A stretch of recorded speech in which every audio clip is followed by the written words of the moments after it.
कितने साल हो आपको? 8। 8। हाँ। कौन सा क्लास में पढ़ता है? नर्सरी। നഴ്സറി പഠിത്ത हाँ। ഹർ റോസ് ജാത്ത ഹൈ സ്കൂൾ में? नहीं जाते हैं। ആ, അടിപൊളി.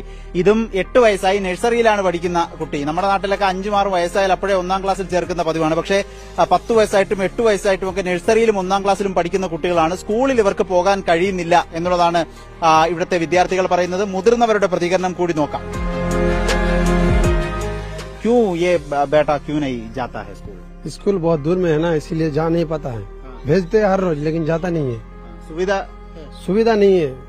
कोई सरकारी गाड़ी उड़ी आएगा तभी ना बच्चा सबको भेजेंगे। സുരക്ഷയില്ലാതെ കുഞ്ഞുങ്ങളെ എങ്ങനെ ദൂരമുള്ള സ്കൂളിലേക്ക് വിടും എന്നുള്ളതാണ് ഇവർ ചോദിക്കുന്നത്. ഇവിടെ നിന്ന് കിലോമീറ്റർ അകലെയാണ് സ്കൂൾ എന്ന് പറയുന്നു. ഇത് മുഹമ്മദ് ആസിഫ്. ബീഹാറിലെ ഗ്രാമങ്ങളിൽ എന്താണ് സംഭവിക്കുന്നത് എന്നതിന്റെ നേർക്കാഴ്ചയാണ് ആസിഫിന്റെ ജീവിതം.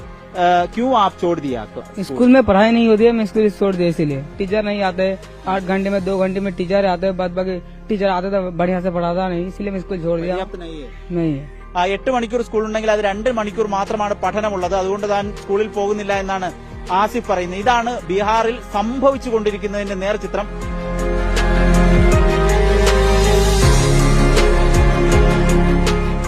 ബീഹാറിലെ പട്ടിണിയും ദാരിദ്ര്യവും എങ്ങനെ മാറ്റാനാകും?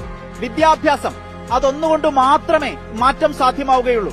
പക്ഷേ ബീഹാറിലെ ഗ്രാമങ്ങളിൽ ഭൂരിഭാഗം കുട്ടികളും സ്കൂളുകളിൽ പോകുന്നില്ല എന്നതാണ് യാഥാർത്ഥ്യം.